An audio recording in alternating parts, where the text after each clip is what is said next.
தந்தை தாயும் நீ என்னுயிர் துணையும் நீ சஞ்சலமது தீர்க்க வந்த தேசிக வடிவும் நீ உனையலால் மற்றொரு துணை காணேன் அந்த மாதியும் மலப்பரும் ஜோதியே ஆதியே அடியாத்தம் சிந்தை மேவிய தாயுமானவன் எனும் சிறகிரி பெருமானே ஆதி அந்தம் காட்டாத முதலாய் எம்மை அடிமைக்கா வளர்த்தெடுத்த அன்னை போல நீதி பெரும் குருவாகி மனம் வாக்கு எட்டா நிச்சயமாய் சொச்சமதாய் நிமலமாகி வாதமிடும் சமய நெறிக்கரியதாகி மௌனத்தோர் பால்வெளியாய் வயங்கா நின்ற ஜோதியை என் உயிர் துணையை நாடி கண்ணீர் சொரிய இருகரம் குவித்து தொழுதல் செய்வான்.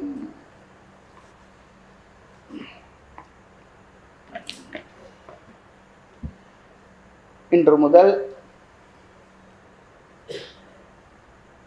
இறைவனுடைய பெருங்கருணையாலும் தாய்மன சுவாமிகளுடைய திருவருளாலும் தாய்மன ஈஸ்வரருடைய திருவருளாலும் அருளரசர் தாயுமானவர் பாடல்களுக்கு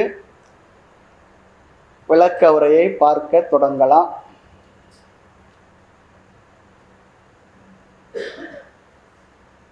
எல்லாரும் இன்புற்று இருக்க நினைப்பதுவே அல்லாமல் வேறொன்று அறியேன் பராபரமே. இது தாய்மனுடைய பிரசித்தமான ஒரு கண்ணி பாடல். அப்படி ஒருவர் எல்லா உயிர்கள் குறித்தும் கவலை கொள்கின்றார், கவலைப்படுகிறார் சொல்லி சொன்னா அவர் யார் என்பது குறித்தும் அவர் நமக்காக சொல்லியுள்ள செய்தி தான் என்ன என்பது குறித்தும் நாம் கொஞ்சம் பார்க்க வேண்டியது நமது கடமையாக இருக்கின்றது. திருச்சிராப்பள்ளி மலைக்கோட்டை மீது கோயில் கொண்டு எழுந்தருளி இருக்கும் இறைவனுடைய பெயர் தாயுமானவ சுவாமிகள். உயிர்களுக்கு ஆண்டானாகவும் தந்தையாகவும் நண்பனாகவும் காதலனாகவும் இன்னும் இருக்கக்கூடிய அனைத்து உறவாகவும் விளங்குகின்ற இறைவன் ஒரு செட்டி பெண்ணுக்கு பிரசவம் பார்த்ததால் தாயுமானார். இது வரலாறு. எனவே அவர் தாயுமானவர் என்று அழைக்கப்பட்டார் என்று வரலாறு பதிவுகள் நமக்கு சொல்லுகின்றது. அந்த இறைவன் பெயரை தன் பெயராக தாங்கியுள்ள ஒரு அடியார் தான் மேற்கூறிய பாடலை பாடியவர். என்ன பாடல்? எல்லாரும் இன்புற்று இருக்க நினைப்பதுவே எல்லாம் வேறொன்று அறியேன் பராபரம். அவரும் கூட அந்த இறைவனைப் போலவே உயிர்களிடத்தில் இரக்கமுடையவர். தான் மட்டும் இறைவனுடைய திருவடி இன்பம் நுகர்ந்தால் போதாது என்று இவ்வுலகில் உள்ள அனைவரும் இந்த இன்பத்தை அடைய வேண்டும், அதனை வேண்டுவது தவிர வேறொன்றும் அறியாதவன் நான் என்பதாக பேசுகின்றார். சரி, அந்த இறைவனுடைய திருவடி விஷயத்தை புரிந்து மனதில் ஆனந்தம் அடைய இந்த ஜீவர்கள் மனிதர்கள் எப்படிப்பட்ட முயற்சிகளை மேற்கொள்ள வேண்டும், அந்த முயற்சிக்கு தடையாக இருப்பவை எவை, தடைகளை விலக்கி முன்னேறும் பொழுது ஏற்படக்கூடிய அனுபவங்கள் எப்படி இருக்கும், ஒவ்வொரு ஆத்ம சாதகர்களுக்கும் இந்த அனுபவம் நமக்கு எளிதில் கைகூட வேண்டுமென்றால் அதற்கு எந்த நெறியில் எந்த பாதையில் பயணிக்க வேண்டும், எப்படி பயணிக்க வேண்டும்,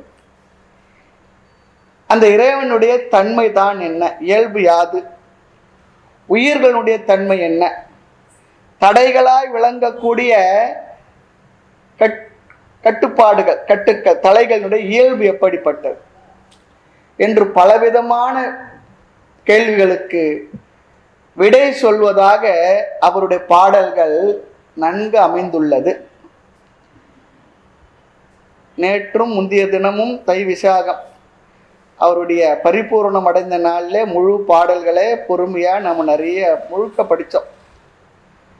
அவ்வாறு அவர் பாடிய பாடல்களுடைய தொகை கன்னிகள் முதல் அகவல் வரை சிறியதும் பெரியதுமாக 1452 பாடல்கள் இருக்கு. 1452 பாடல்கள். இந்த பாடல்களை 56 தலைப்புகளில் வகைப்படுத்தி நம்முடைய முன்னோர் நமக்கு தந்துள்ளார்கள். நாமும் அதனை அந்த வகையிலேயே வைத்து விளக்கம் பார்க்க முயற்சி செய்யலாம்.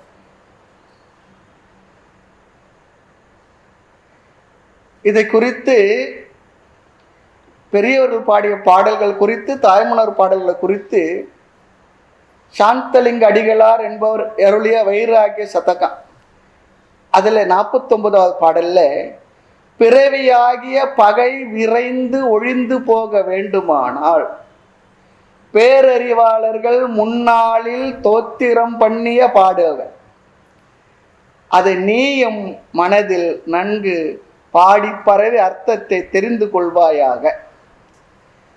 இதனை உபச்சார மொழியாக எடுத்துக்கொள்ளாது, உண்மை என்று கொள்வாயாக. பெரியவர்கள வரிகள் பாடல்கள் அதை பத்தி சொல்லியிருக்கிறார். ஆக இறைவனுடைய இயல்பினை விளக்குவதில் எல்லா பெரியவர்களும் நன்றாகவே அவரவர்களுடைய பாணியில் அவரவர்களுடைய தன்மையில் நமக்கு நிறைய சொல்லியிருக்காங்க. எடுத்த பிறவிகள் பலவற்றுள்ளும் மானிட பிறவி கிடைத்தல் என்பது எவ்வளவு எளியது அல்லது கடினம் என்பதை நிறைய நூல்களில் நிறைய பெரியவங்க சொல்லியிருக்காங்க. அதை பற்றி ஒரு நல்ல இன்ட்ரெஸ்டிங் ஒரு விஷயம் ஒன்று ஒருத்தர் சொல்லியிருக்க, ஒரு கம்பேரிசன் சொல்கிறேன் பாருங்க. பிரம்மா, சதுர்முக பிரம்மா, அவருக்கு வயசு 100. அந்த வயது 100 எப்படி கணக்கிடுறாங்க சொல்லி சொன்னா, 4 யுகங்கள், 4 யுகங்களுக்குரிய ஆண்டினை கூட்டினால் வருமா ஒரு வருஷம், இந்த கலியுகம் வரையிலும் 43,20,000 வருடங்கள், 4 யுகத்துக்கும் சேர்ந்த வருடம். அந்த 43,20,000 வருடத்தை 2000ஆல் பெருக்க வரும் ஆண்டின் தொகை ஒரு நாளா.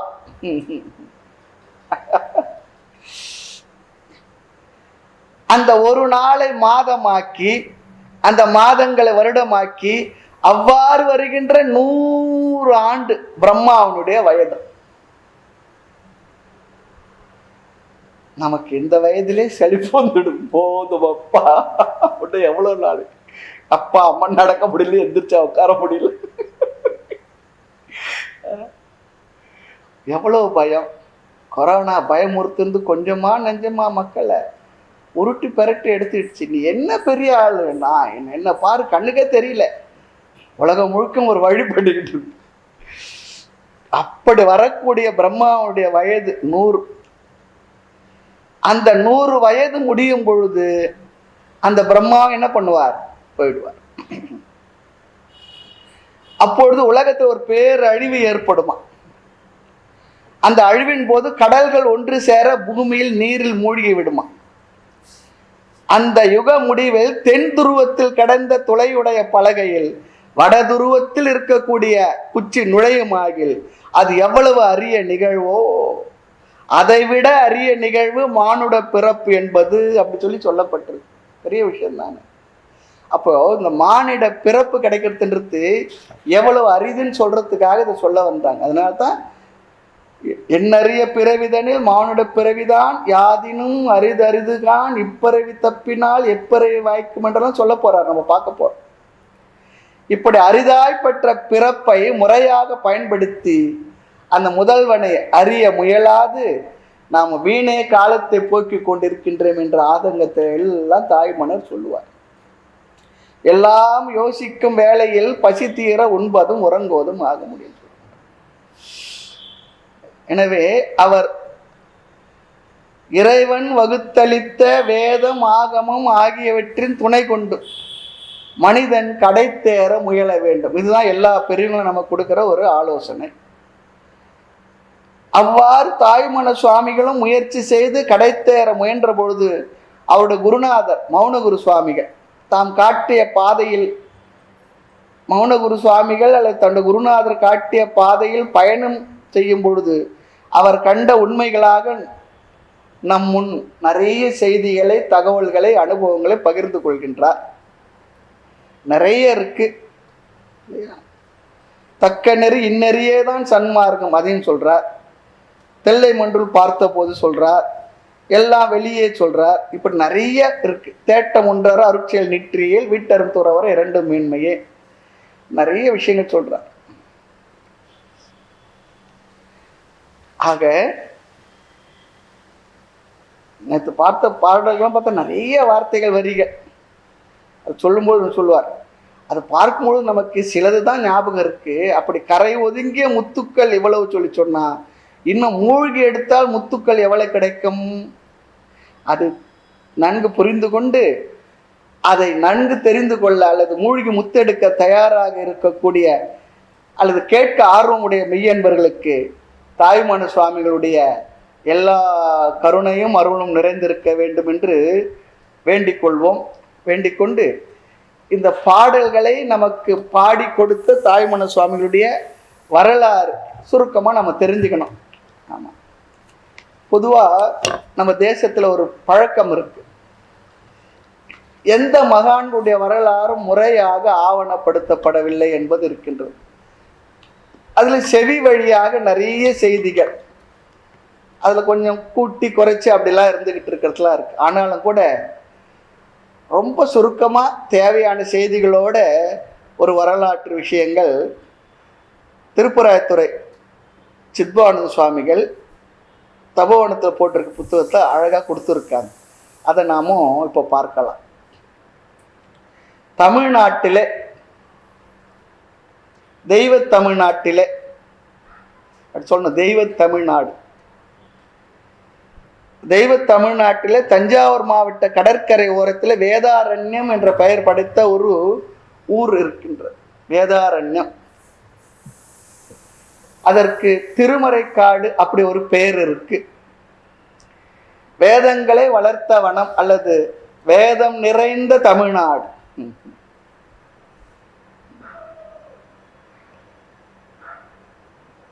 அது ஒரு சிறந்த திவ்யமான ஒரு சிவக்ஷேத்திரம். அந்த ஊரில் சுமார் 300 வருடங்களுக்கு முன்பு சைவ வேளாளர் குலத்திற்குரிய சகோதரர்கள் 2 பேர் வாழ்ந்து வந்தார்கள். அவர்களுள் மூத்தவர் பெயர் வேதாரண்யம் பிள்ளை, இளையவர் பெயர் கேடில்லியப்ப பிள்ளை. அந்த காலத்து அந்த பேர்லாம் வழக்கத்தில் இருந்திருக்கு. கேடில்லியப்ப பிள்ளைக்கு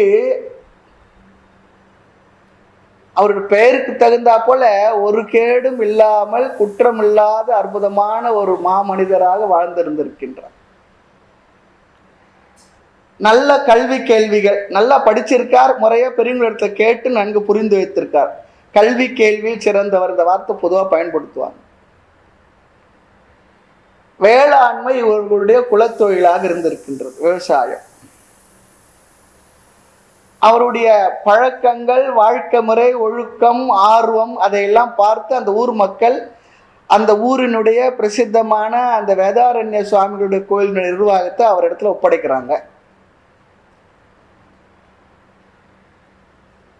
இறை பணியை புறக்கணிக்க கூடாது என்று பொறுப்பேற்று கொண்டு ரொம்ப அழகா அந்த பொறுப்பை ஒழுங்கா முறையா நடத்துறார். அந்த கோயிலுடைய பொறுப்பை ஏற்றுக்கிட்ட பிற்பாடு அந்த கோயிலுடைய முறை, பூஜைகள், அந்த தூய்மை மற்றதெல்லாம் ரொம்ப சிறப்பாகவே அவர் பார்த்து ஒன்றையும் பார்த்து பார்த்து செய்திருக்கின்றார். அது ரொம்ப முக்கியம். ஆசை ஆசையாக செய்யணும். நாங்கள்லாம் கூட குருமார்களிடத்துல ஆசை ஆசையாக பார்த்து பார்த்து அவங்க சொல்றதுக்கு முன்னே எது எதெல்லாம் வேணுமோ ஆசை ஆசையாக செய்யணும், பார்த்து பார்த்து செய்யணும், ஆர்வத்தோடு செய்யணும். ரொம்ப முக்கியம்.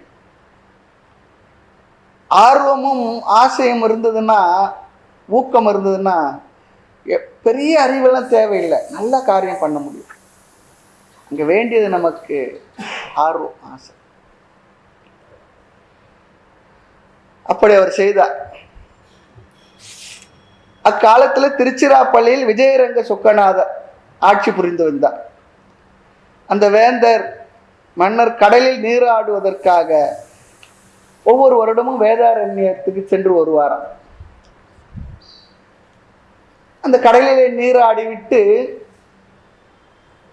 அந்த ஊரில் எழுந்தருள் இருக்கக்கூடிய சிவஸ்தலத்தில் பூஜை முதலைகள் செய்து வணங்கி விட்டு வருவார். சமுத்திர ஸ்நானத்தை விசேஷமா சொன்னது காரணம், எல்லா நதிகளும் ஒன்று சேர்றதுனால ஒவ்வொரு நதியில குளிக்கிற தனித்தனி புண்ணியம் சமுத்திரத்துல நாம ஸ்நானம் பண்றதுனால கிடைக்கும் என்பது நம்முடைய நம்பிக்கை. அப்படி அரசர் வரும்பொழுதெல்லாம் ஒரு கேடில் எப்பரும்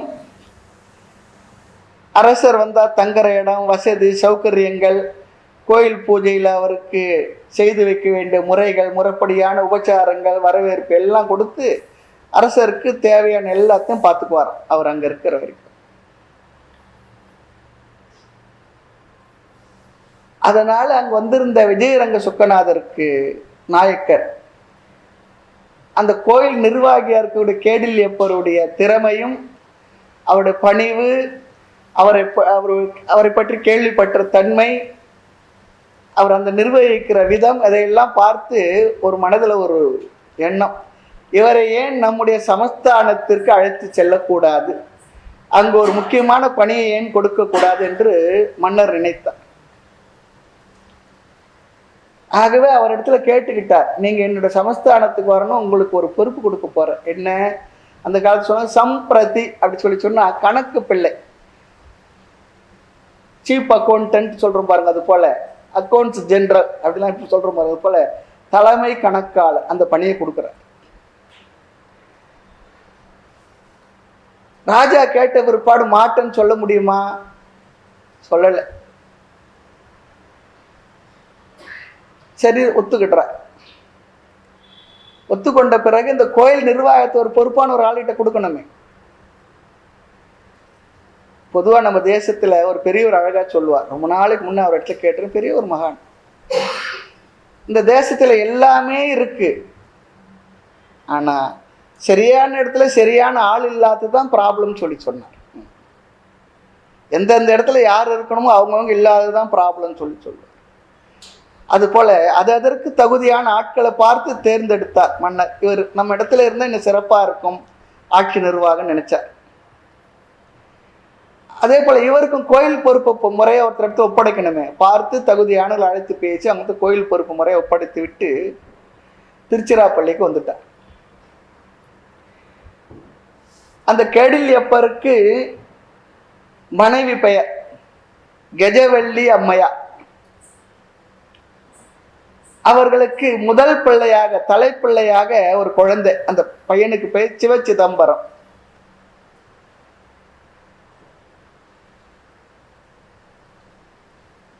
வேதாரண்யத்துக்கு திருச்சிக்கு வரும்பொழுது அந்த குழந்தையோட வர வேண்டியது இருந்தது. ஆனாலும் கேடில்யப்பருடைய அண்ணன் வேதாரண்யம் பிள்ளைக்கு குழந்தை இல்லை. அந்த பெரியப்பாவும் பெரியம்மாவும் இந்த குழந்தைய அவ்வளவு அன்பா வளர்க்குறாங்க, பிரியமா வளர்க்குறாங்க. அந்த குழந்தைய அவங்க இடத்துல ரொம்ப அன்பா பிரியமா இருக்கு. அந்த சூழ்நிலையிலே அவர்களுடைய எண்ணத்தை புரிந்து கொண்ட கேடில்யப்பர் தன்னுடைய குழந்தையை தன்னுடைய அண்ணனுக்கு ஸ்வீகாரம் செய்து வைத்து அந்த குழந்தைய அவங்க எடுத்து ஒப்படைத்து விட்டு கேடில்யப்பரை ஒரு மனைவி மட்டும் திருச்சிராப்பள்ளிக்கு வந்துடுறாங்க.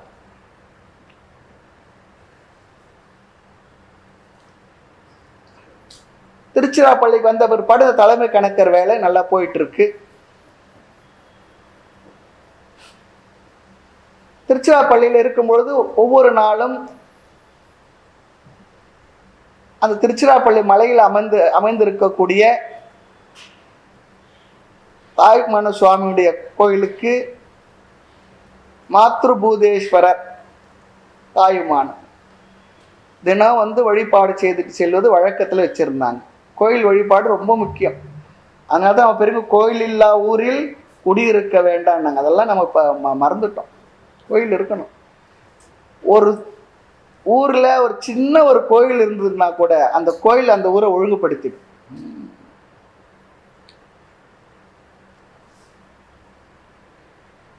அவருடைய மனைவியாருக்கும் ரொம்ப இறைவன் மீது பக்தி உண்டு.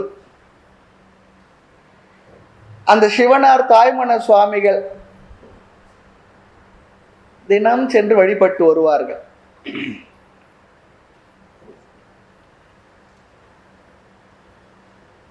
அந்த சிவனுக்கு தாயுமானவன் என்ற பெயர் வந்தது காரணம் நம்ம பார்த்தோம். தன்னுடைய பக்தை, தன்னுடைய மகப்பேர், அதாவது அந்த குழந்தை பெறும்பொழுது தன்னுடைய தாய் தன் அருகில் இருக்குன்னு நினைச்சா, அந்த நேரத்தில் அந்த கரையில் வந்து சேர்ந்த தாய் குறுக்க காவேரி ஆறு வெள்ளம் பெருக்கெடுத்து ஓடுது, தவிக்கிறா. அம்மா வரலையேன்னு சொல்லிட்டு மகளுக்கு தவிப்பு. ஆனால் இறைவனை வேண்டுகின்றான். அந்த நேரத்தில் இறைவனே சிவபெருமானே தாயாக வந்திருந்து தன்னுடைய பக்தைக்கு எல்லா விஷயங்களையும் செய்து முடித்து அந்த வெள்ளம் வடிந்து அந்த தாய் வரும்பொழுது இவர்கள் வெளியேறி விடுகின்றார்கள். இது வரலாறு. பிறகுதான் தெரிஞ்சது, வந்திருந்து தனக்கு இவ்வளவும் பார்த்ததெல்லாம் அந்த சிவபெருமானே என்று. அதனால் அவர் தந்தை மட்டும் இல்லை, உயிர்களுக்கு தாயும் ஆனவர். அதுல இருந்து அந்த பேர் வந்து சொல்லுவாங்க, தாயும் ஆனவர். இப்படி சம்பிரதியாக வேலை பார்த்த கேடில்யப்பரும் வாழ்க்கை துணைவியும் காலை மாலை இரு வேளையும் மலைக்கோட்டில் எழுந்தருளியுள்ள தாயுமானவருடைய கோயிலுக்கு சென்று பக்தி பரவசமாக வழிபாட்டில் கலந்து கொண்டு வருவார்கள். அப்போ ஒரு மனதில் ஒரு பிரார்த்தனை வச்சாங்க பகவான் இடத்துல, எங்களுக்கு ஒரு குழந்தை பாக்கியம் வேணும். ஒரு குழந்தை அண்ணாட்ட அங்கே வளருது, இன்னொரு குழந்தை வேணும். அவருடைய பிரார்த்தனையை ஏற்றுக்கொண்டது போல சில காலத்தில் அவர்களுக்கு ஒரு குழந்தையும் பிறந்தது. ஆண் மகவாகவே பிறந்தது.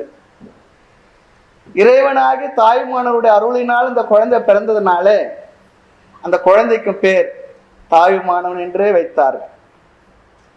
நம்ம தேசத்துல, நம்முடைய கலாச்சாரத்துல, நம்ம தேசத்துடைய வாழ்க்கை முறையில பார்த்தீங்கன்னா குழந்தைகளுக்கெல்லாம் அந்த இறைவனுடைய பெயரை வைப்பது ஒரு பெரிய ஒரு பாக்கியமாக நினைத்து வைத்தார்கள். நம்ம குடும்பங்கள்ல கூட பார்த்தோம், தாத்தா பேரு அப்பா பேரு வைக்கிறது பழக்கம் இருந்தது. இப்ப அதெல்லாம் மாறிக்கிட்டு இருக்கு, அது வேற விஷயம். ஆழ்வார் சொல்லும்பொழுது, உங்கள் மூத்த பிள்ளைக்கு என் முகில்வண்ணன் பெயர் வைத்து சொல்லுவார். காரணம் என்ன? இறைவனுடைய பெயரை வைத்து அந்த பெயரை கூப்பிடும் பொழுதெல்லாம் அந்த இறைவனுடைய திருப்பெயரை கூப்பிட்ட புண்ணியம் நமக்கு கிடைக்குமா? குழந்தைங்களை எத்தனை வரை கூப்பிடும் ஒரு நாளைக்கு? உங்கள் மூத்த பிள்ளைக்கு என் முகில்வண்ணன் பெயர் வைத்துன்னு சொல்லுவார் ஆழ்வார். அந்த பிறந்த குழந்தையினுடைய அங்க அடையாளங்களை பார்க்கும் பொழுது இந்த ஜோதிட நிபுணர்கள் எல்லாம் நிச்சயமாக இந்த குழந்தை பெரிய மகானாக வருவார் என்று அவர்களெல்லாம் கணித்து சொன்னார்கள். தாய் தந்தையர்களுக்கு ஒரு சந்தோஷம். சரி, அடுத்து தாயுமான சுவாமிகள் வளர்ந்து வருகின்றார். வளர்ந்து வரும்பொழுது அவருடைய 5 வயதில் பெற்றோர்கள் அவர்களுக்கு வித்யாரம்பம் செய்து வைத்து திருச்சிராப்பள்ளியில் அப்பொழுது சிறப்பாக செயல்பட்டு வந்த பாடசாலை, அந்த பாடசாலையுடைய ஆசிரியர் சிற்றம்பல தேசிகர், அவருடைய பாடசாலையில் மாணாக்கனாக இவரை சேர்த்து விட்டார்கள். அங்கே நல்ல படிப்பு, கல்வி, கேள்விகள். நாள் ஆக ஆக அவருக்கு இந்த பாடங்கள்லாம் ரொம்ப அத்துப்படியாகிறது. நல்லா படிச்சிருக்கார், நல்லா முழுமையாக உள்வாங்கி கொண்டார்.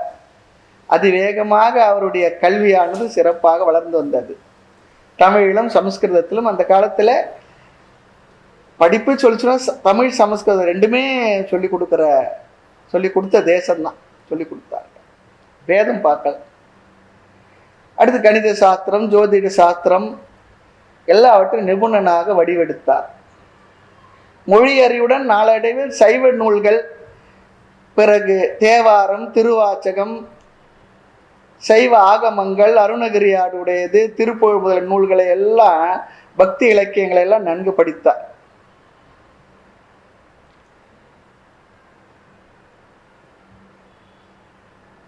அவங்க தாய் தந்தையரை போலவே சிறு வயதிலேயே இந்த தாயுமானவருக்கும் கூட இறைவன் மீது அதிகமான பக்தியும் அந்த கோயில்களுக்கு செல்வது, வழிபாடு பண்ணுவது ஒரு தனி அலாதியான ஒரு ஆர்வமும் இருந்து வந்தது.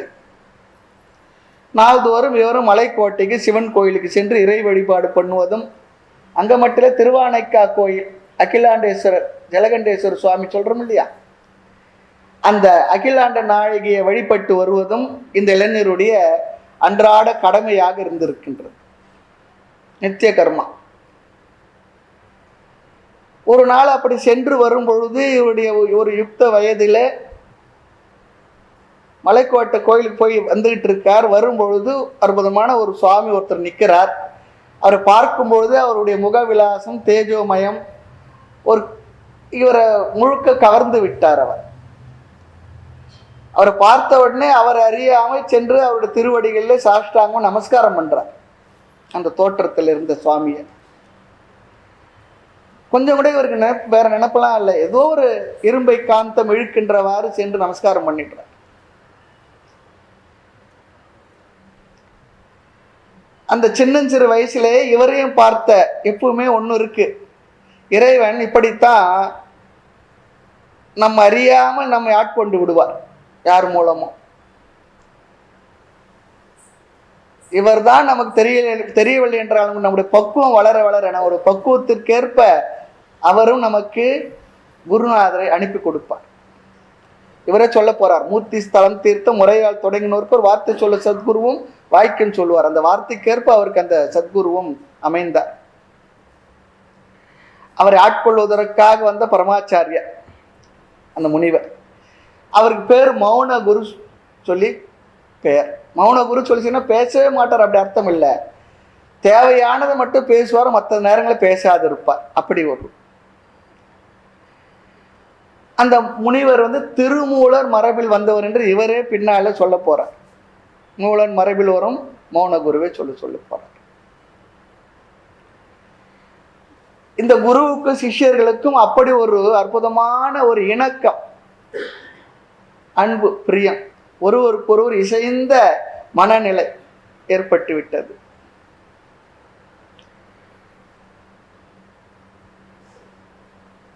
அவரிடத்துல பாடம் கேட்கிற சிஷ்யனாக இருக்கக்கூடியவர் அவர் சொல்லுகின்ற விஷயங்கள்லாம் நன்கு கிரகித்து கொள்ளக்கூடிய அளவிற்கு இவருடைய மனப்போக்கமும் இருந்தது. அவரும் எடுத்து சொல்லி கொடுத்தார்.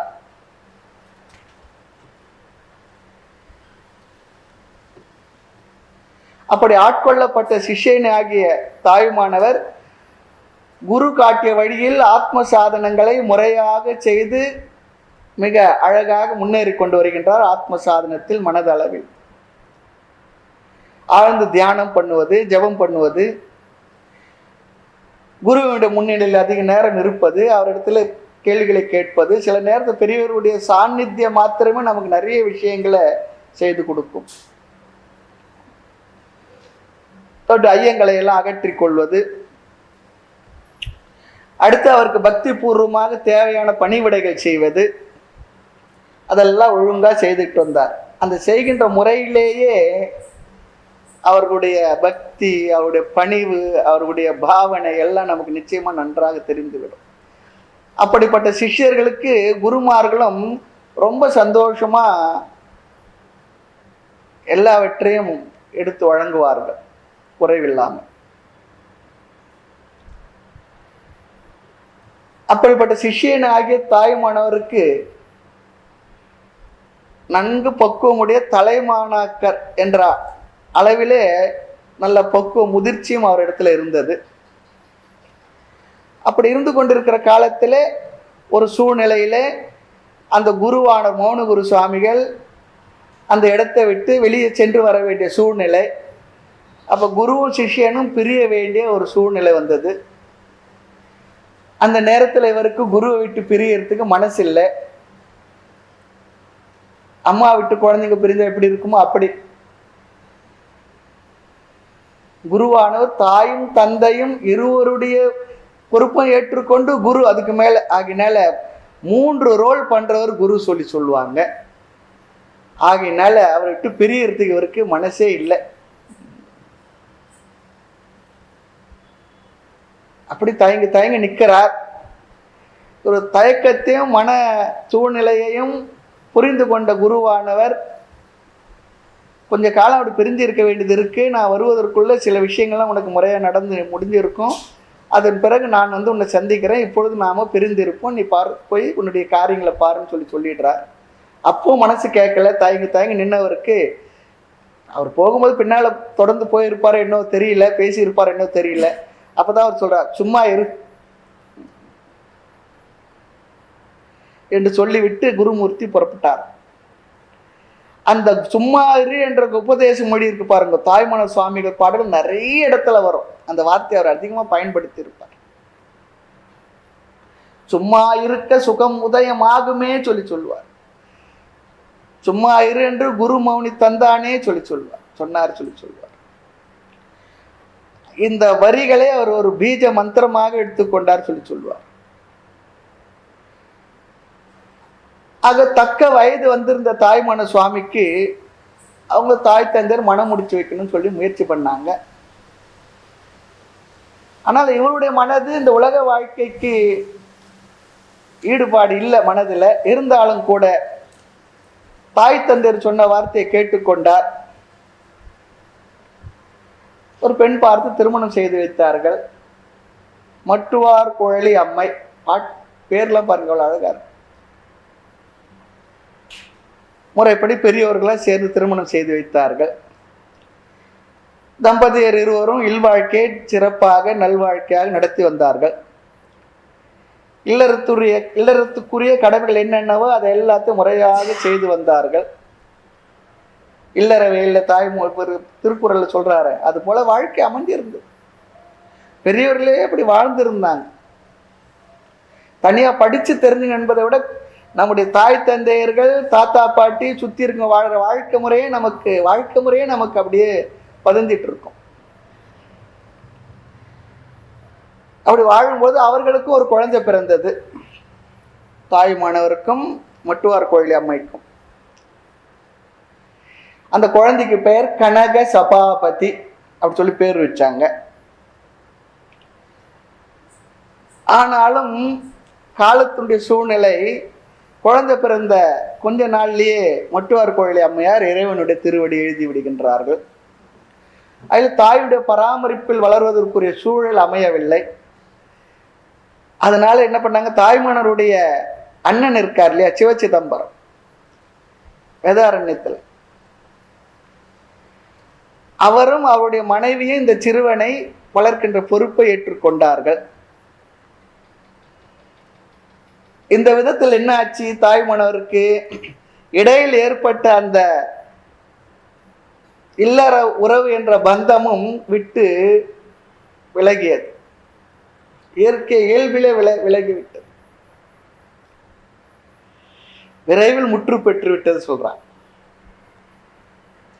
இந்த சூழ்நிலைக்கு சற்று முன்பு தாய்மனருடைய அப்பாவாகிய தந்தையாகிய கேடில்லியப்பர் மறைந்து விடுகின்றார். அடுத்து அவருடைய பொறுப்புல அந்த இடத்துல ஒருத்தரை நியமிக்கணும். அதுக்கு ராஜா பார்த்தார். எல்லா வகையிலும் இதற்கு தகுந்தவர் கேடில்லியப்பருடைய மகனாகிய தாயுமானவர் தான் என்று முடிவு செய்து அவர் இடத்துல பொறுப்பை கொடுக்குறாங்க. நீங்க இந்த பொறுப்பை பார்த்துக்குங்க சொல்றாங்க. தன்னிடத்துல பெருமதிப்பு வைத்து பேரன்புடன் அரசர் சொன்ன அந்த பணியை இவரால் ஒதுக்க முடியாமல் அந்த பொறுப்பை அவர் ஏற்றுக்கொள்கின்றார். அவருடைய அப்பா எந்த அளவுக்கு திறமையாக செய்து வந்தாரோ அதே போல கூடவே இருந்ததுனால அந்த தொழிலினுடைய நெளிவு சுழிவெல்லாம் இவருக்கும் தெரிந்திருந்தது. அவர் படிக்கும்போது பார்த்தா கணித சாஸ்திரமும் இவர் படித்தார் சொல்லி பார்த்தோம். அது தேவையை முக்கியமாக அரசாங்கத்தோட போக்குவரத்து கணக்கு வழக்கெல்லாம் பார்த்தோம். அதில் அப்பாவோட என்ன திறமையாக செயல்பட்டார் என்பதை ராஜா அறிந்து கொண்டார். அதனால அவருக்கு அமைச்சருக்குடைய அந்தஸ்தும் கொடுத்து வைத்திருந்தார்கள். அதனால அந்த நிர்வாகம் முழுக்க அந்த அன்றைக்கு இருந்த அந்த அரண்மனை நிர்வாகம், ஆட்சி நிர்வாகம் முழுக்க ஒரு வகையில இவருடைய கைக்கு வந்தது போல எல்லா நிர்வாகத்தையும் இவரை கேட்டு செய்கின்ற அளவிற்கு மேன்மையுற்றிருந்தார். இந்த வேளையில திடீரென அரசரும் மறைஞ்சிட்டார், காலமானார். அவருக்கும் குழந்தைகள் எதுவும் இல்லை. அதனால அவருடைய ஆணைப்படி ராணி மீனாட்சி அம்மை ஆட்சி பொறுப்பை ஏற்றுக்கொள்கின்றார். தகுதி வாய்ந்த அமைச்சர்கள், தாய்மன்னரை போன்று இருக்கக்கூடிய நிர்வாகத்தை பார்த்து கொள்ளக்கூடிய திறமை வாய்ந்தவர்கள் இருந்ததுனால அந்த ஆட்சி நிர்வாகம் ரொம்ப சிறப்பாக போயிட்டு இருந்தது. ராஜா இல்லையே என்ற ஒன்றை தவிர மீது எந்த சிரமமும் இல்லாமல் சிறப்பாக நடந்து வந்தது. நம்ம பார்த்தோம், தாய்மானவர் தலைமை கணக்கராக இருந்தாலும் அவருக்கு அந்த ஆட்சி நிர்வாகம் முழுக்க அவர் கையில் இருக்கின்ற அளவுக்கு அவர் திறமைகள் சாமர்த்தியத்தினால ராஜ பிரதிநிதியாகவே அவர் இருந்துகிட்டு இருந்தார். ஆனாலும் அவருடைய மனதில் இந்த விவகாரம் எதுவுமே அவருக்கு மனசுல ஒட்டலை. கடலினுடைய மேற்பரப்பை போல இந்த நிர்வாகம் இருந்தது. ஆழ் மனதில் அவருக்கு ஆன்மீக நாட்டம், தாகம் அதிகமாக இருந்து கொண்டிருந்தது. அந்த நேரத்தில் ஒரு சின்ன ஒரு சம்பவம் நடந்தது. அரசாங்க சம்பந்தமான அரிய குறிப்புகள் மற்றது எல்லாம் பெரிய பெரிய பனை ஓலையில் மற்றெல்லாம் எழுதி வச்சிருப்பாங்களாம், குறிப்புகள் எல்லாம். ஒரு நாள் இவர் ஒரு முக்கியமான ஒரு குறிப்பை பார்த்துக்கிட்டு இருக்கார். பார்த்துக்கிட்டு இருக்கும்போது போட்டு கையில் அப்படியே அதை கசக்கி விடுறார்.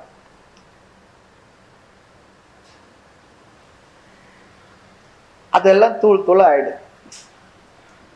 அருகில் இதை பார்த்துட்டு இருந்த மற்ற உத்தியோகஸ்தர்களுக்கெல்லாம் கொஞ்சம் தடுமாற்றம், திகைப்பு. என்ன இப்படி பண்ணிட்டார்? பிறகு தாம் செய்த இந்த செயலை புரிந்து கொண்டார். புரிந்த பிற்பாடு அவர் சொன்னாராம், திருவானைக்கா அம்பிகை அகிலாண்டேஸ்வரனுடைய சந்நிதியில் ஒரு தீ விபத்து ஏற்பட்டது, அந்த தீயை நான் அணைத்தேன்னு சொல்லி சொன்னார். அதனால் என்ன அறியாது என் கையில் இருந்த இந்த ஓலையானது அரசாங்க பத்திரம் பாழ்படுத்தப்பட்டது என்று வருந்துகின்றார். கொஞ்ச நேரத்துக்கெல்லாம் திருவானைக்காவிலிருந்து செய்தி வருது அரசாங்க அரண்மனைக்கு.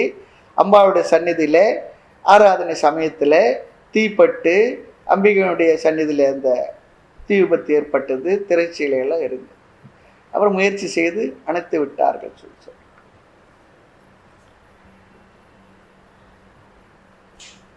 அந்த செய்தியும் இவர் நடந்து கொண்ட விதத்தையும் கேள்விப்பட்ட பிறகு அவரை சுற்றிலும் அரசாங்கத்தும் அரசுக்கும் இவர் மேல ஒரு பயம் கலந்த ஒரு மரியாதை, ஒரு திகைப்பு, வியப்பு எல்லாம் ஏற்பட்டது. இப்போ அந்த அம்மா என்ன பண்றாங்கன்னா, ராணி மீனாட்சி தாய்மன்னர் நல்ல ஒரு இடத்துல ஆசனத்தில் அமர வைத்து, நீங்க எப்படி சொல்றீங்களோ அப்படி நாங்கள் நடந்து கொள்ள கடமைப்பட்டிருக்கோம் சொல்லி சொன்னாங்க. அந்த நேரம் பார்த்து ஒரு அழகா சொன்னார், தாயே, இனி என் மனம் உலக விவகாரங்களில் போகாது.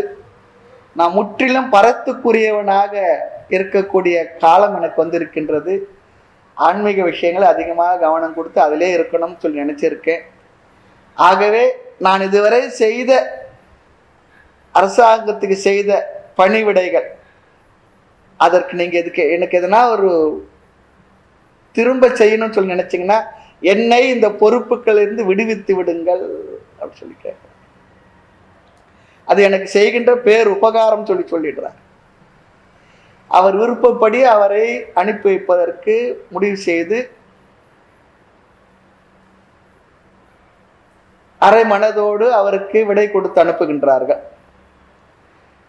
அரசாங்கத்தில் எல்லா விதமான சௌகரியங்களோடு அதிகாரத்தோடு இருந்த ஒருவர் இப்பொழுது துறவி வேந்தராக வெளியே வருகின்றார். இதோடு அவருடைய அரசாங்க உத்தியோகம் மற்ற விஷயங்கள் எல்லாம் நிறைவு பெற்று விட்டது. அடுத்து இறைவனுடைய திருவருளுக்கு ஒப்ப மௌனகுரு சுவாமியும் அந்த மாமுனிவரும் அந்த நேரம் பார்த்து வருகின்றார். இருவரும் சந்தித்து கொண்டார்கள். எல்லாமே ஏற்கனவே முடிவு பண்ண திட்டம் போல நடந்துகிட்டு இருக்கு பாருங்க. நம்ம வாழ்க்கை கூட அப்படி சிலதான் இருக்கு, நமக்கு தெரியல.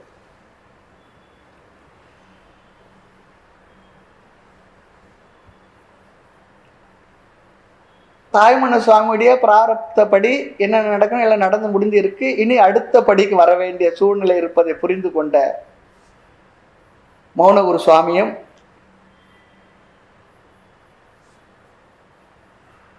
இவர் அருகில் அழைத்து அவருடைய மனநிலையெல்லாம் நன்கு புரிந்து கொண்டு அவருக்கு துறவர தீட்சையும் செய்து வைக்கின்றார். சந்நியாச ஆசிரம சம்ஸ்காரங்களை செய்து வைக்கின்றார். அதன் பிறகு சிறிது காலம் குருவும் சிஷ்யரும் ஒன்று சேர்ந்து மீண்டும் பாரமார்த்திக விஷயங்கள் மற்ற விஷயங்கள்லாம் பகிர்ந்து கொள்கின்றார்கள். 2 உடல்ல இருந்தாலும் கூட ஒரு மனதாக அவர்கள் இந்த தத்துவ விசாரத்தில் ஈடுபட்டு கொண்டிருந்தார்கள் சொல்லுவாங்க. எப்ப பேசணும் தத்துவ விசாரங்கள் மீதி நேரம் பேசாத இருக்கிறது, அதுதான் அப்படிதான் இருந்துட்டு இருக்காங்க.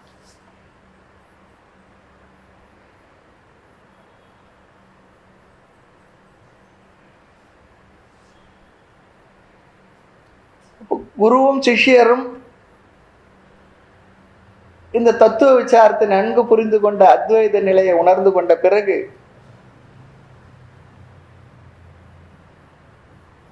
மறுபடியும் இருவரும் பிரிந்து செல்வதற்குரிய சூழ்நிலை முடிவு செய்தார்கள். சந்நியாச ஆசிரமம் எடுத்துக்கொண்ட நாள் முதல் தாய்மன சுவாமிகள் கௌபீனதாரியாக இருந்தார். அதே திருச்சியில அதே ஊர்ல வாழ்ந்துகிட்டு இருக்கார். அரசனுக்கு அடுத்த ஸ்தானத்தில் அதே ஊர்ல இருந்த ஒருவர் இப்படி ஒருவராக உழவுவது என்பது பெரிய விஷயம் தானே. அதை பார்த்து சில பேர் குறையும் சொன்னார்கள், சில பேர் எவ்வளவு பெரிய வைராகியத்தை உடையவர் அப்படி வாழ்த்தியும் சொன்னார்கள். ஆனால் தாய்மன சுவாமியுடைய மனசுல இந்த தூற்றுதலையோ போற்றுதலையோ ரெண்டுமே எடுத்துக்கல. வாழ்வனவும் தாழ்வனவும் இரண்டா பேசும் வையகத்தார் கனமயக்கம் சொல்லிட்டார். அவர் மனதில் அது இல்லை. அதுவும் சரி, இருந்த வரைக்கும் செய்ய வேண்டிய காரியங்களை முறையாக செய்தது. அதன் பிறகு தான் மனது எதை நாடியதோ அந்த வாழ்க்கை முறையில் இருந்து கொண்டிருந்திருக்கிறார். மற்றவங்க சொல்றதை பற்றி அவர் கொஞ்சம் இந்த உலகம் என்ன எல்லாருமே பெரிய ஞானிகளா என்ன? அவருடைய மனம் எப்பொழுதுமே அந்த தத்துவ விசாரத்துல அந்த அறிவு நிலையிலேயே என்ன சொல்லணும், நிதித்தியாசனம் நம்ம சொல்லலாம். வேதாந்த விஷயத்தில் சொல்லணும்னா அந்த அறிவையே மனதில் நினைத்து கொண்டு தனியே இருக்கேன்னு சுவாமின்னு சொல்றாரு. அதெல்லாம் அந்த எண்ணத்துல அந்த வரிகள் தான். ஆக உடலில் உடை இல்லாமல் ஒரு கௌபீனதாரியாக மட்டுமே பசி எடுத்தா எங்க போய் கேட்பார், பிக்ஷை கொடுப்பாங்க, சாப்பிடுவார், அவ்வளவுதான். குளிர் காலம் இப்ப நமக்கு பாருங்க, குளிர் காலம் இந்த வருஷம் அதிகம் தான் நமக்கு எல்லாருக்கும். அப்படி இருக்கும் பொழுது ஒரு அன்பர் என்ன பண்ணிருக்கார், குளிர் காலத்துல அவருக்கு ஒரு சால்வியை கொடுத்து உடல்ல பூர்த்தி விட்டுட்டு போறார். கொஞ்ச காலம் தான் அவர் அதை உபயோகப்படுத்தி இருக்கார். கொஞ்ச காலத்துக்கு பிறகு அந்த இடத்துல வசிக்கக்கூடிய இன்னொரு தாயினுடைய உடல் மீது அந்த சால்வை இருக்கிறத பார்க்கறாங்க. அதை கொடுத்தவருக்கு கேட்டார், அந்த சால்வையுடைய கதி என்ன ஆச்சு சுவாமின்னு சொல்லிட்டு. அதுக்கு தாய்மலர் சொன்னாராம், அன்னை பராசக்தி அகிலாண்டேஸ்வரி அன்று ஒரு நாள் குளிரில் நடுங்கிக் கொண்டு அதிகாலையில் வீதியில் வந்தா. நான் வணங்கும் தெய்வமாகி அந்த அம்பிகைக்கு நான் அதை சாத்தினேன் அப்படின்னு சொன்னார். எப்படி பாருங்க, ஒரே உலகம் ஒரே சம்பவம் தான், அதை பொருள்படுத்துவத மனப்போக்கம் வேறு ஒன்றாக இருந்து கொண்டிருக்கின்றது. அடுத்து தாய்மானார் எல்லா மகான்கள் சான்றோர்கள் செய்கின்ற பழக்க போல அவரும் கொஞ்சம் அப்படி யாத்திரை தொடங்கினார். தமிழ்நாட்டில் சில புண்ணிய கஷேத்திரங்களுக்கெல்லாம் கஷேத்திராடனம் போனார். அப்படி மகான்கள் அப்படி கஷேத்திராடனம் ஒரு ஊரா வரதுடைய பிரயோஜனம் என்னன்னு சொன்னா, அவர்கள் எந்த ஊரெல்லாம் வருகின்றார்களோ, எங்கெல்லாம் அமர்ந்தார்களோ, எங்கெல்லாம் இருந்தார்களோ, அவர்கள் பார்த்தவர்கள் அவரோடு இணக்கம் வைத்தவர்களுக்கெல்லாம் மனதிலும் பல விதத்துல ஒரு வழிகாட்டுதல், ஆன்மீக வழிகாட்டுதல் கிடைக்கும். அவருக்கு இருந்த இடத்துக்கெல்லாம் ஒரு மகிமை வந்தது. பிற்காலத்துல அது பல விதமாக ஆசிரமங்களாகவும் பல மையங்களாகவும் எல்லாம் விரிவடைஞ்சிருக்கத்தான் நம்ம பார்க்கின்றோம். அப்படி யாத்திரை போய் கொண்டிருந்த தாய்மன சுவாமி திருச்சிராப்பள்ளிக்கு தென்மேற்கில் உள்ள விராலிமலை சென்றிருந்ததாகவும் அங்கு நிறைய சித்தர் பெருமக்கள் வாழ்ந்திருந்தாங்கன்னு சொல்றாங்க. அந்த இடத்துல தான் சித்தர் கணம் என்ற தலைப்பில் பாடல்களை பாடினார் என்பதெல்லாம் செய்திகள். அடுத்து இவருடைய நோக்கம் என்னவாக இருந்தது என்றால், தென் திசையில் இருக்கக்கூடிய ராமேஸ்வரம் கேத்திரத்துல போய் கொஞ்ச நாள் இருக்கணும்னு நினைச்சிருக்க. அதுக்காக போனார். ராமேஸ்வர கஷேத்திரத்துக்கு இன்னொரு பெயர் தேவை என்று பெயராம். தேவை, அந்த ஊருக்கு, அந்த ஸ்தலத்துக்கு தேவை என்பது ஒரு பெயர். அங்கு எழுந்தரில் இருக்கக்கூடிய அன்னை பராசக்தி பர்வதவர்தினி என்பது பெயர். அது மலைவளர் காதலி பெண் உமையை பாடியிருக்கார் பாருங்க. அது பாடல்களை ரொம்ப அழகான ஆத்ம சாதனத்து வேண்டி நிறைய தகவல்களை அங்கே சொல்லியிருக்கு அதுலையும் கூட. பிறகு ராமேஸ்வர வாழ்க்கையை நிறைவு செய்து ராமநாதபுரத்து மறுபடியும் சுவாமி திரும்பி வந்துடுறார். அதுதான் தாய்மன சுவாமியுடைய வாழ்க்கையுடைய கடைசி சூழ்நிலை, கடைசி பகுதி. அந்த இடத்தில் ராமநாதபுரத்தினுடைய ஊருக்கு வெளியே இருக்கக்கூடிய வெளிப்பட்டணம் சொல்லுவாங்க. அது ராஜாவினுடைய அரண்மனை தோட்டமாகவும் பலதுமாக இருந்திருக்கு. அந்த இடத்துல ஊரணிலாம் இருந்திருக்கு. இன்னைக்கு அங்கே காட்டூர் அணி, அந்த ஊரணி பெரிய ஊரணி. அங்கே ஒரு பெரிய ஒரு புளிய மரம் இருக்குது. அது பெரிய ஒரு அது அந்த இடத்துல ரொம்ப நாள் தனியாக நிஷ்டையில் இருந்தால் சொல்லுவாங்க. அதன் பிறகு இந்த நந்தவனத்தில் வந்து தங்குவது எல்லாம் ஒரே இடத்துல இருக்கு. ஒரு 2-3 கிலோமீட்டர் அதெல்லாம் அமைஞ்சிருக்கு. அந்த இடத்துல இருந்து நிறைய அப்படியே நிஷ்டை, நிறைய நேரம் கண் மூடி அமர்ந்திருப்பார். பசி எடுக்கிற நேரத்தில் அவருக்கு ஒரு லக்ஷ்மி அம்மாள் அப்படி சொல்லி ஒரு தாய் அவரை கவனிச்சுக்கிட்டாங்கன்னு சொல்லுவாங்க. அதனால தான் அந்த இடத்துக்கு லக்ஷ்மிபுரம் சொல்லி பேர் வந்து சொல்லுவாங்க. அதன் பிறகு தன்னுடைய இறுதி காலத்தில் பிராரப்த முடிவில் அந்த இடத்துல சமாதி அடைந்தார். அவர் பரிபூர்ணம் நிறைவடைந்த அந்த இடத்துல சமாதி வைத்து இன்னைக்கும் கூட ராமகிருஷ்ண தப்போவனம் திருப்பராயத்துறை சித்பவன் சுவாமிகள் அதை பொறுப்பெடுத்து அழகாக ஒரு சமாதி மண்டபம்லாம் கட்டி முறையாக அங்கே பூஜைகள்லாம் நடந்துக்கிட்டு இருக்கு. அங்கே ஒரு பள்ளிக்கூடம் மற்றெல்லாம் நடந்துக்கிட்டு இருக்கு. இன்றைக்கும் கூட விசேஷமாக அங்கே நடந்துக்கிட்டு இருக்கு. நிறைய பேர் அந்த இடத்த நிர்வாகம் பண்ணியிருந்தாலும் கடைசியாக நிறைவாக தபோவனத்து கைக்கு வந்த ஒரு பழகு முறையாக சிலதாக நடந்துக்கிட்டு இருக்கு. இது வந்து எளிமையான தாய்மன சுவாமியுடைய வாழ்க்கை வரலாறு போதும். சுபகிருது வருஷம் தை மாதம் விசாக நட்சத்திரத்தன்று ஸ்ரீ தாய்மன சுவாமிகள் மகா சமாதி அடைந்தார். இது அவருடைய சமாதியிலிருந்து பழைய ஒரு கல்வெட்டிலிருந்து தகவல். ஆகவே 18ஆம் நூற்றாண்டில் வாழ்ந்த தாய்மன சுவாமிகள் நமக்கு பாடி வைத்து விட்டு சென்ற பாடல்கள் கருத்துக்கள் எல்லாம் அற்புதமாக இருக்கு. இன்னைக்கு நம்ம கையில் கிடைச்சிருக்கு பாருங்க. பிரிண்டிங் இல்லை, பேப்பர் இல்லை. அந்த காலத்துல நமக்கு இதுவரை நமக்கு கிடைச்சதுன்னா அதுவே இந்த தேசத்துல இந்த நூல்களை இவ்வளோ பிளண்டி, அவ்வளோ சாஸ்திரங்கள் நமக்கு இது வரைக்கும் கொடுத்துருக்காங்கன்னு சொன்னா அதுவே பெரிய விஷயம்தான். இப்படியே காப்பாற்றி நம்ம கையில் கிடைச்சிருக்கு.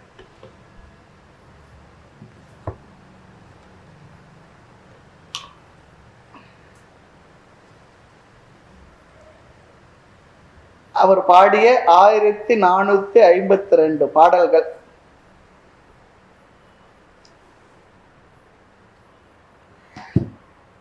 அந்த பாடல்ல முதல் பாடல் திருவருள் விலாச பரசிவ வணக்கம், அதுக்கு தலைப்பு கொடுத்திருக்கார்.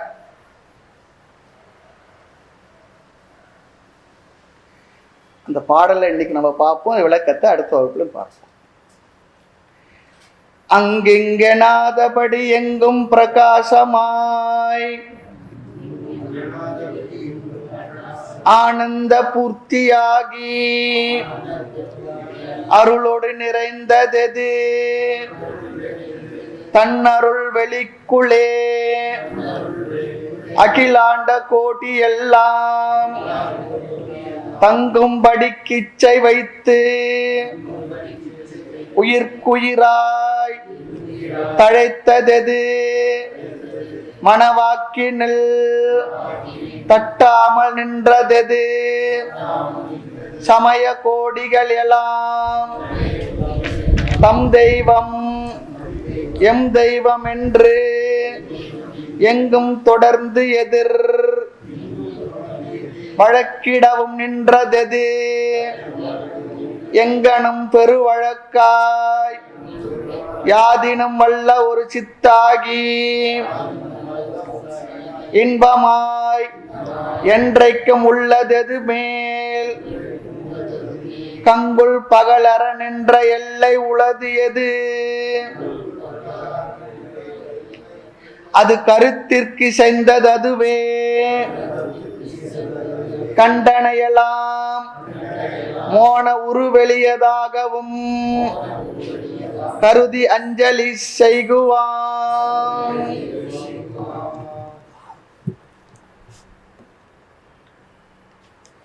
பாட்டுக்குள்ள போறதுக்கு முன்னே சும்மா சில குறிப்புகள். பொதுவாக மகான்களுடைய வாழ்க்கையில நிறைய செய்வழி செய்திகள், சிலருடைய விஷயங்கள் அதெல்லாம் கொஞ்சம் அதிகமாகவே இருக்கும்.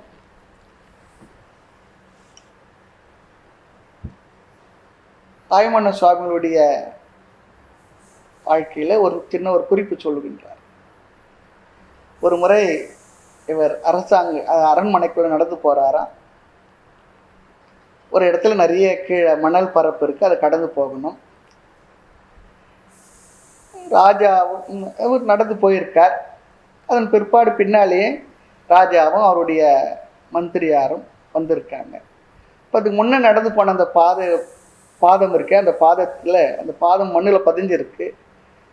அதில் அவருடைய கால் உள்ளங்கால் இருந்த ஒரு ரேகை பதிஞ்சிருக்கு, பத்ம ரேகைன்னு சொல்லுவாங்க. அது அரசர்கள் சக்கரவர்த்திகளுக்கே உள்ள ஒரு ரேகையா. அது பார்த்து அதிசயித்து இது யார் இப்படி நடந்து போனது கேட்குறாங்க. தாய்மானர் சொல்லி தெரிஞ்ச பிறகு அவர்கள் ரொம்ப ஆச்சரியப்பட்டிருக்காங்க. அப்படி சொல்லி ஒரு குறிப்பு ஒன்று இருக்கு. ஒருவருடைய விசேஷம், புனிதத்துவம், அவங்களோட உடல் அமைப்பு, இந்த சாமுத்திரிகா லட்சணம் சொல்லுவாங்களே, அது போல சில விஷயங்கள்லாம் இருக்கு.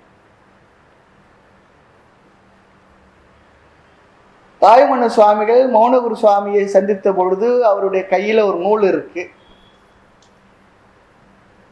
அந்த நூலுக்கு பெயர் சிவஞான சித்தியா. சைவ சித்தாந்த நூல்கள்ல 14ல முதல் நூல் சிவஞான. முதல் சிவஞான மெய்கண்டார் சுவாமிகள் எழுதின அந்த நூல். அந்த நூலுக்கு விளக்கமாக சிவஞான சித்தியா வந்தது சொல்லுவாங்க. அந்த நூலை காட்டினாராம். இது எந்த நூல் கேட்டால் அந்த நூல் காட்ட. அப்போ இவர் கேட்டாராம், அந்த சிவம் யாது? சிவஞான சித்தியார் சொல்றார், சிவம் யாது? ஞானம் என்பது என்ன? சித்தி என்பது எது? சொல்லி கேட்டார். அப்படி தான் கேட்ட அந்த கேள்விக்கு குருவானவர் கொடுத்த பதில் அல்லது உபதேசத்தை தான் நமக்கு இந்த நூலாக அமைத்து கொடுத்திருக்கிறார். தாய்மலர் ஒரு இடத்த சொல்லுவார், கண்ணல் அமுதனவும் வாயூர் கண்டனவும் கடவுளர்கள் அடியெடுத்து தந்ததல்ல, என் கருத்துல எழுந்ததல்ல நான் சொல்லி வச்சிருக்கேன்னு சொல்லுவார். அப்படிதான் சொல்லியிருக்கேன். அது சிவம் யாது என்று கேட்டது கேட்டலாம், சிரவணம். ஞானம் எது என்பது மனனம், சித்தி என்பது நிதித்தியாசனம். அப்படியே விளக்கம் சொல்றவங்களும் இருக்கிறாங்க. ஆக இங்க நாம் பார்க்க போது தாயுமான சுவாமிகள் பாடல்கள். தாயுமான சுவாமிகள் பாடல் என்பது தாயுமான சுவாமிகளுடைய பாடல் என்று விரியும் சொல்றார். ஒரு மகானுக்கு தாயுமானவர் என்ற அந்த பெயரானது அந்த இறைவனுடைய பெயரையே தாயுமானவர் என்று அவர்கள் தாய் தந்தர் வைத்திருந்திருக்கின்றார்கள். அந்த பெயரை இங்கு ரொம்ப அழகா சொல்ற, ஆகு பெயரில் அடங்கும் சொல்றார். இதெல்லாம் கொஞ்சம் 1-2 விஷயங்கள் நம்ம பார்க்கும்போது சொல்றேன் நான். இந்த நூலினுடைய அமைப்பு முறை, இது எப்படி பெரியவங்க சொல்லியிருக்காங்க, இந்த விளக்கத்தை நாம் எப்படி பார்க்க போறோம். பரிசுத்தமான கடவுளின் பெயரையும் அடியார்களின் பெயரையும் தன்னுடைய மூதாதையர்களின் பெயர்களும் குழந்தைகளுக்கு வைப்பது என்பது மரபு என கொள்கைன்னு சொல்றார். அப்படிதான் வைப்பாங்க பெரியவங்க.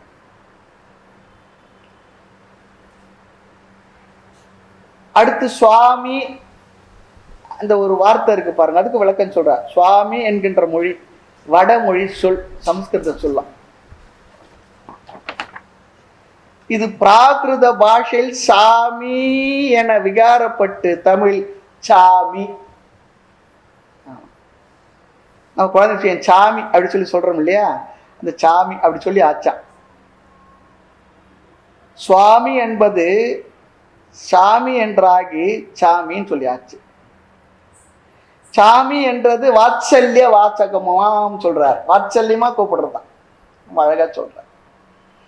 ஆக தாயுமானவர் சுவாமி பாடல் என்பதற்கு தாயுமானவர் உலகத்திற்கு தாயும் தந்தையுமாகி காத்தலை போலவே அவன் அருளால் அவதரித்து இவரது பாடலும் தன்னை படிப்பார்களுக்கு தாய் செய்யும் காரியத்தையும் தந்தை செய்யும் காரியத்தை செய்து வாழ்விக்கும் வன்மை உடையது என்று பொருள் விரிப்பர் உரையாசிரியர் சொல்றார். இந்த உபநிஷதங்களிலும் மீண்டும் மேலும் உள்ள சாஸ்திரங்களிலும் கூறுகின்ற இறை தத்துவங்கள் லட்சணங்களை அழகாக ஆழமாக அழகு தமிழில் ரொம்ப நல்லா சொல்லியிருக்கார். இங்கு முதல் 3 பாடல் திருவருள் விலாச பரசிவ வணக்கம் என்ற தலைப்பில் வருகிறது. திருவருள் விலாசம் என தொடங்கி பரசிவ வணக்கம் என்பது பொருள் என்ன? தான் எடுத்துக்கொண்ட இந்த தூய்மையான தோத்திர சாஸ்திர நூல் ஒரு இடையூறுமின்றி இனிது நிறைவு பெற கருதி திருவருளை வணங்கியதுன்னு சொல்றார்.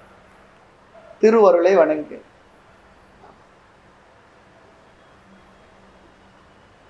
சிறந்த கருணை விளக்கத்தை உடைய நல்ல பெரிய உயர்ந்த மங்கள பொருளை வணங்கும் வணக்கம் என்பது இதனுடைய அர்த்தம். திருவருள் விலாச பரசிவ வணக்கம். சிறந்த கருணை விளக்கத்தை உடைய, விலாசம் என்ற விளக்கம் சொல்லிடுறார், கருணை விளக்கத்தை உடைய நல்ல பெரிய உயர்ந்த மங்கள பொருளை வணங்கும் வணக்கம். ஏனென்றால் எந்த ஒரு செயலும் தொடங்கினோம்னா மங்கள ஸ்லோகம் சொல்லுவோம் இல்லையா, இது மங்கள ஸ்லோகம் சொல்லிடுறார். திருவருள் விலாச பரசிவ வணக்கம் என்ற சொல் தொடர் 4 சொற்கள் 3 சந்திகளால் ஆனது. இது பன்மொழியின் தொக்க அன்மொழி தொகையாய் பரசிவத்தை வணங்கும் வணக்கமாகிய செய்யுளை குறித்தது. இறைவனை வணங்கும் வணக்கத்தினையே திருவருள் விலாச பரசிவம் என்று பெயரிட்டனர் என்பர். இது மங்கள ஸ்லோகம். மேற்போக்காக பார்த்தால் பரம்பொருள் வணக்கத்துக்குரியவன் ஆகின்றான். ஆராய்ந்து பார்த்தால் திருவருள் விலாச பரசிவம் என்ற தலைப்பில் உள்ள 3 பாடல்களும் மகா வாக்கியத்துக்கு விளக்கமாக அமைந்துள்ளதுன்னு சொல்றாங்க. இனிதான் நம்ம பார்க்க போறோம். இதுல உரையாசிரியர் வார்த்தைகளும் கொஞ்சம் கலந்து இருக்கட்டும் என்பதற்காக அந்த வார்த்தைகளை உபயோகப்படுத்த, நம்ம கொலைக்கல் லாங்குவேஜ்ல பேசுறது ஒண்ணு, கொஞ்சம் தமிழ் வார்த்தைகளை இங்க சேர்ந்து வருகின்ற. மகா வாக்கியம் சொல்லிச்சுன்னா தத்துவமசி என்பது மகா வாக்கியம் நமக்கு தெரியும். எந்த வாக்கியம் ஜீவனையும் பரமாத்மாவையும் ஒன்று என்று சொல்லுமோ, ஐக்கியம் என்று சொல்லுமோ, அந்த வாக்கியம் மகா வாக்கியம் என்பது நமக்கு தெரியும். ரெண்டும் ஒன்றே என்று கூறுவது. இதுல தத் என்ற சொல் பரமாத்மாவை குறிப்பது, தொம் என்ற சொல் ஜீவாத்மாவை குறிப்பது, அசி என்ற பதம் ஜீவ பரமாத்மாவுக்குள்ள இணக்கத்தை, ஒற்றுமையை, ஐக்கியத்தை குறிப்பது நமக்கு தெரியும். தத்துவமசி.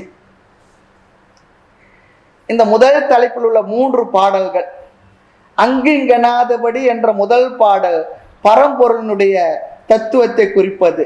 தத் என்ற பதத்தினுடைய விளக்கம், தத் என்ற பதத்தினுடைய விளக்கம். ஊரனந்தம் பெற்ற பேரனந்தம் என்ற 2வது பாடல் ஜீவ தத்துவத்தை குறிக்கக்கூடிய தொம்பத விளக்கம். முதல் தத்பத விளக்கம், 2வது பாடல் தொம்பத விளக்கம், ஜீவனை குறிப்பது. அத்துவித வஸ்துவை சொற்பிரகாசத்தனியே அந்த பாடலானது 3வது பாடல் 2க்கும் உள்ள இணக்கத்தை, ஐக்கியத்தை தெளிவுபடுத்துகின்றது. ஆக இது அசிபத விளக்கம் சொல்றாங்க, ஒன்றுதான் என்பது. ஆக ரொம்ப அழகான இந்த விளக்கம் இது. தத்பதம், தொம்பதம், அசிபதம். முதல் பாடல் தத்பத விளக்கம், 2வது பாடல் தொம்பத விளக்கம், 3வது பாடல் அசிபத விளக்கம். தத்துவமசி மகா வாக்கியம் நம்ம பார்த்திருக்கோம். நான் அதுவா இருக்கனி செய் சித்திரமிக நன்றுகான் சொல்றார் பாருங்க. குரு சொல்ற உபதேச மகா வாக்கியம் தத்துவமசி, நீ அதுவா இருக்கின்றார். சிஷ்யன் அதை வாங்கிட்டு என்ன பண்றான், நான் என்ன புரிஞ்சுக்கிட்டான்னு அதை எடுத்து சொல்லுவது அனுபூதி வாக்கியம் சொல்லி சொல்லுவாங்க. அது அகம் பிரம்ம அஸ்மின்னு சொல்லி சொல்றது. ஆக கடவுள் எங்கே இருக்கிறார், அவர் வைகுண்டத்தில் இருக்காரா, கைலாயத்தில் இருக்காரா, வேற எங்க இருக்கிறார் என்று பல சமயங்கள் பல விதமாக அங்க இருக்கார் இங்க இருக்கார் என்று சொல்லுகின்றார். அல்லது மேலே எங்கேயோ இருக்கின்றார் அப்படின்னு சில பேர் சொல்றாங்க. அவர் பிரபஞ்சத்துக்கு அப்பாற்பட்டவர் என்று சில தீர்க்கதரிசிகளும் சொல்லுகின்றார்கள். ஆக பரம்பொருளை பற்றிய உண்மைதான் என்ன, அது அங்கு இருக்கின்றது இங்கு இருக்கின்றது என்ற பேசும் இடம் தருவது உண்மையா அப்படி சொல்லி சொன்னா அது எங்கும் இருக்கின்றது, அதுதான் உண்மை. எங்கும் என்ற சொல்லே கூட அதற்கு பொருந்தாது என்பது பெரியவர்களுடைய வார்த்தை. ஏனென்றால் அது ஒரு இடத்தில் அடங்கும் பொருள் இல்லை. ஆகினால அங்கு இங்கு எங்கும் என்பதை சொல்ல முடியாது சொல்றார். அதுதான் இருக்கு. ஆக அருள் விலாசம் இந்த வர வார்த்தை இருக்கு பாருங்க, அதுல அது பண்பு தொகை. அருளாகிய விலாசம் என்று விரியம். பரசிவம் என்பது மேலான மங்களத்தை கொடுப்பது. சிவம் சொல்லி சொன்னா மங்களத்தை தருவதுன்னு சொல்லி அர்த்தம். நல்லா ஞாபகம். பரசிவம் பரசிவம் என்றால் மேலான மங்களத்தை நன்மையை நமக்கு தரக்கூடியது. வணக்கம் என்பது சிவத்தை வணங்கும் வணக்கம் என விரியும். திரு என்பது முதல் வணக்கம் என்பது ஈராக வந்த எல்லா சொற்களும் தொடர்ந்து திருவருள் விலாச பரசிவத்தை வணங்கும் வணக்கமாகிய பாக்களை இங்கு குறித்ததாம். ஆக இறைவன் உருவம், அருவம், அரு உருவம், அதற்கு மேல் உள்ள அதீத வடிவமும் இறைவனுக்கு உளது என்றற்பாலதாம். அழகான வார்த்தை. உருவம், அருவம், அரு உருவம், அதுக்கு கடந்து என்ன இருக்கான்னா எது இருக்க எல்லாம் தான் அது. அதைத்தான் சொல்றது இந்த திருவருள் விலாச பரசிவ வணக்கம் என்பது சொல்றார். மேலும் விஷயங்களை நாளை முதல் பாடலுக்குள் சென்று விளக்கங்களை பார்க்கலாம். மூர்த்தி எல்லாம் வாழி, எங்கள் மௌன குரு வாழி, அருள் வார்த்தை என்றும் வாழி, அன்பர் வாழி பராபரமே.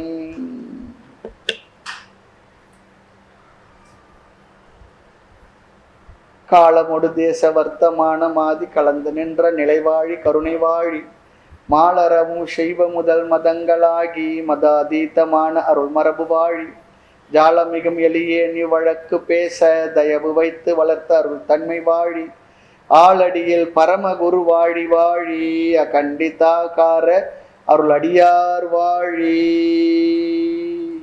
ஓம் பூர்ணமத பூர்ணமிதம் பூர்ணாத் பூர்ணமுதச்யதே பூர்ணஸ்ய பூர்ணமாதாய பூர்ணமேவாவசிஷ்யதே.